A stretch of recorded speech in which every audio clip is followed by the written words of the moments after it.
Существуют ли задокументированные случаи заражения ВИЧ мужчины от женщины после лишь одного полового контакта или когда за всю жизнь была только одна женщина с ВИЧ?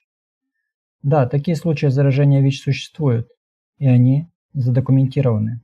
Так, например, в авторитетном медицинском журнале Lancet за 1989 год было опубликовано исследование группы ученых под руководством Уильяма Кэмерона.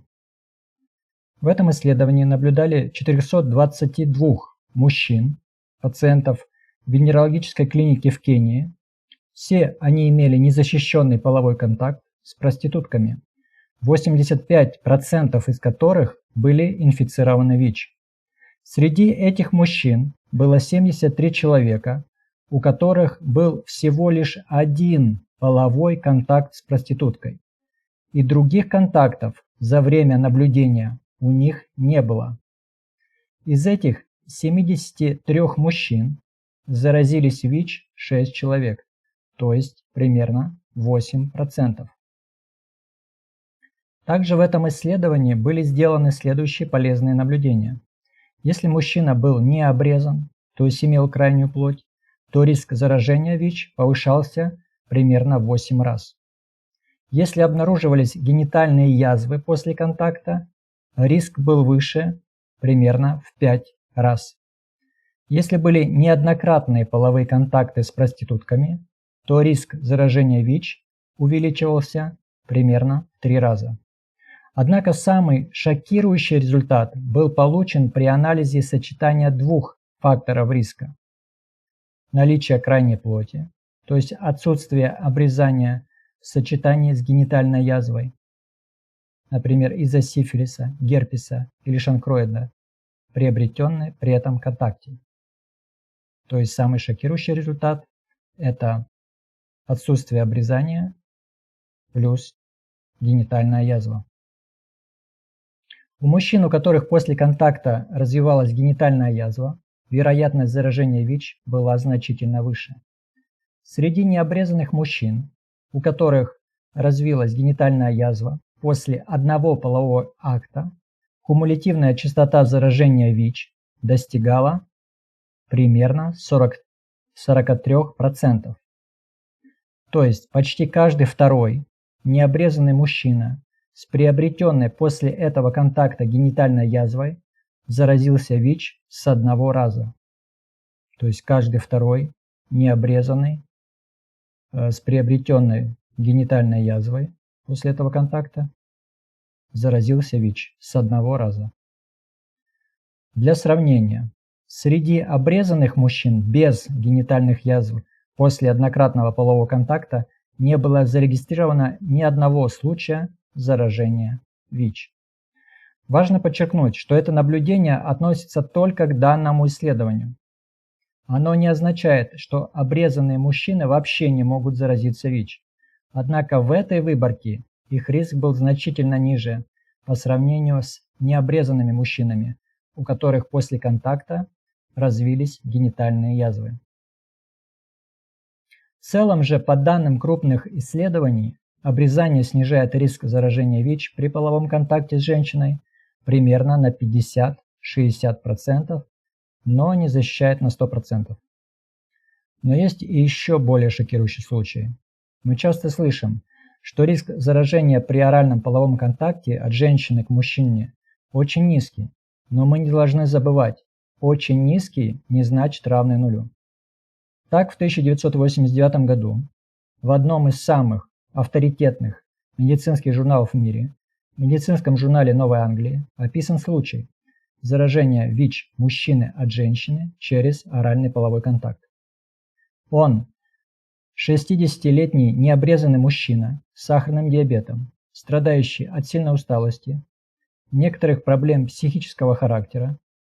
У него снижены уровни всех трех основных типов форменных элементов крови – эритроцитов, лейкоцитов и тромбоцитов.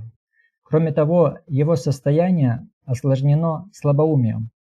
Он становится забывчивым, медленно соображает, ему трудно сосредоточиться, но он сохраняет нормальную речь и узнавание близких. Кроме слабоумия, его мучают онемение, покалывание, жжение, боль, потеря чувствительности ног и рук, как следствие повреждения нервов из-за диабета. По этой же причине диабетическая стрела проникла в самую сердцевину мужского сердца. Он импотент. Он не может вести нормальную половую жизнь и поэтому практикует только оральный половой контакт. Он обращается к врачу, и, конечно, его обследуют на ВИЧ, учитывая его деменцию и нейропатию. У него подтверждают наличие ВИЧ, причем в тяжелой стадии. У него всего лишь 36 CD4 клеток в микролитре крови, а у большинства здоровых людей их обычно не менее 500. А снижение числа CD4 клеток ниже 200 на микролитр – это уже один из критериев СПИДа. Конечно, врач начинает искать причину.